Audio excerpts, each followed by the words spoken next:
It's that time, ladies and gentlemen. Game 1 of the World Series going down tonight in Houston. Astros hosting the Braves, and we've got our esteemed MLB panel here to help us prepare. DraftKings contributors Erik, Halterman, and Kenny Ducey. All right, how are we preparing you, may I ask? You may ask. You may ask. With the little game of Cover the Bases. Need your favorite DFS and sportsbook plays from Game 1. Starting with first base. Erik, who is your captain for Game 1 between Atlanta and Houston? Yeah, the way I always start these showdown slates is, can I trust any of the pitchers to go deep? Because if a pitcher is worth captaining, they pretty much have to be the guy. I mean, these pitchers score nearly twice as many points as the top hitters on a per-game basis. Obviously, you could spike a home run, but I much prefer my odds with a pitcher. And tonight, I think that'll be Charlie Morton. I think he's a lot more reliable than Framber Valdez. Down the stretch, he was much better. Valdez gave up 4 runs in 3 of his last 5 regular season starts, and 2 of his 3 postseason starts have been poor. Morton does have 1 brief start out of his 3 in the playoffs, but that was on short rest. I think he should be able to go at least 5 or 6 innings here, which should be good enough. And again, you just got to look at the average points per game for him compared to, say, the most expensive hitter, Jose Altuve. He's scoring 98 points per game, 98% more points per game, not 98 more points per game. That'd be quite a lot, but 98% more than Altuve while only costing 8% more. I think that math is just too compelling. You got to go with the pitcher if you can trust him to go deep at all, and I think you can. All righty, that leaves you, Kenny. Yeah, well, Erik's a smart guy. That's why he took Charlie Morton, and I do think that Charlie Morton's the better of the 2 pitchers here. If I have to take a shot on a hitter, though, and we'll get to values later, and I think that there's plenty of ways you could build your lineup. You could go with one of the cheaper guys, like an Eddie Rosario, who's going to be very chalky in your captain spot, and then, use that money to get some high-priced bats in there. I think that Austin Riley at 12.9K is an actually really intriguing option. When you look at his expected batting average against sinkers, it's .312. You look at Framber Valdez, of course, he's a sinker ball pitcher. He throws it over 51% of the time. He gives up a lot of hard hit balls. Now, Riley hasn't homered since Game 1 of the NLCS, but he's had 2 double-digit fantasy outings in his last 5 games. I think that there is a decent chance here that he can homer off of Valdez, given his numbers against sinkers and given the fact that he's been one of the clutchest players for the Atlanta Braves the entire postseason. And I don't expect him to be very highly owned here, just considering the fact that he is expensive and he hasn't done a lot lately. He hasn't homered since Game 1 of the NLCS. So if I have to take a shot, maybe him. And I really also like Ozzie Albies, of course, in this spot as well against a left-handed pitcher. We know that he can hit from the right side very well. All right, second base is a value play that you're going to be targeting. Kenny, who is it?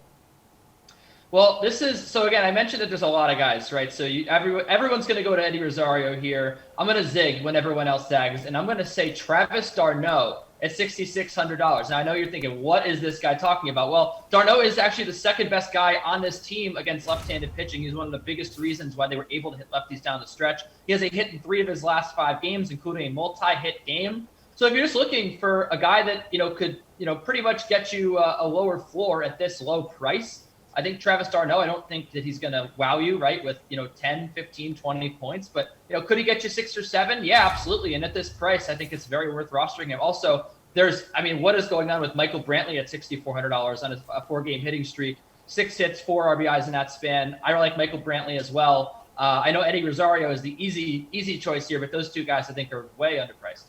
All right, Erik, we need some value.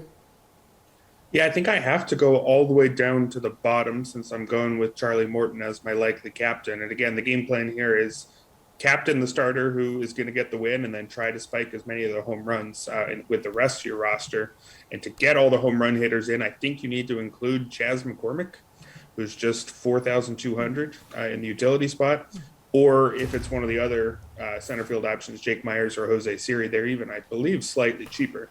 But I think you have to go all the way down here. He's a real hitter, not a great one, but he was slightly above average in the regular season, 109 WRC plus, 105 WRC plus so far in the playoffs.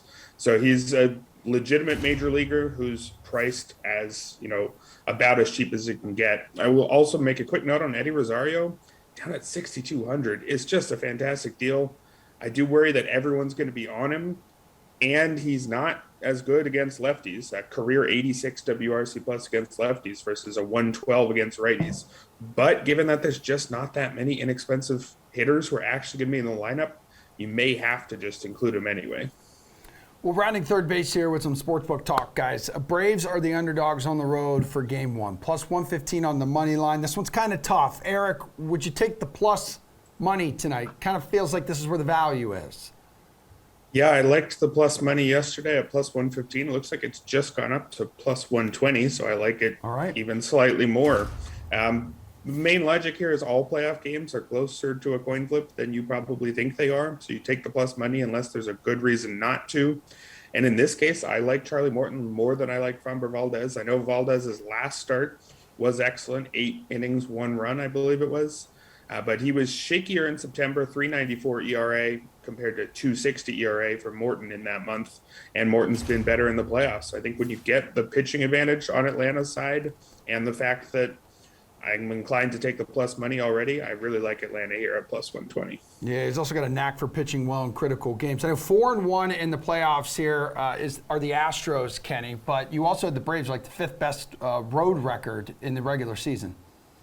Yeah, wow. It's like I teed you up for this, Emerson, because Charlie Morton is 8-3 on the road with a 3.06 ERA. He's been fantastic on the road, as has this team. When you look at the OPS of the Braves, you want to be disappointed, right? 7-25 OPS. You look at the Astros, you look at this fantastic offense, you think, well, these guys are nowhere close to one another, right? Obviously, I'm going to take the favorites with Houston. But when you consider the fact that, the Braves did just have to face the Dodgers and the Brewers, two of the most imposing pitching staffs in baseball, it looks a little better.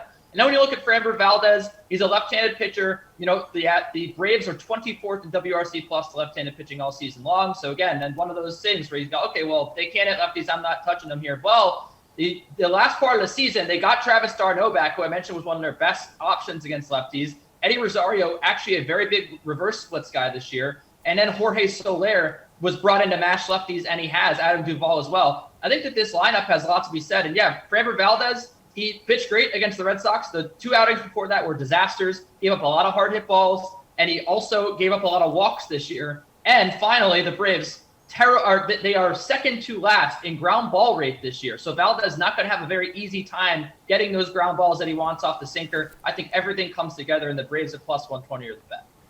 All right, let's take it home. So the game total here is 8 runs. So, I mean, Freddie Freeman, Austin Riley, Ozzie Albies, Eddie Rosario, Man. Jose Altuve, Carlos Correa, Alvarez, Kyle Tucker. Like, are you going to take the over here? Or do you expect the bats to be showing up, Kenny? Yeah, Jessie, Coffield, Emerson, Lotzia. I do. I think that this is a game where you get a lot of runs scored. I know that we did talk about Charlie Morton, being the better pitcher of the two, but I don't think that the Astros with this talented lineup are going to go away quietly. The Braves bullpen has also crumbled over the last month or last week or so.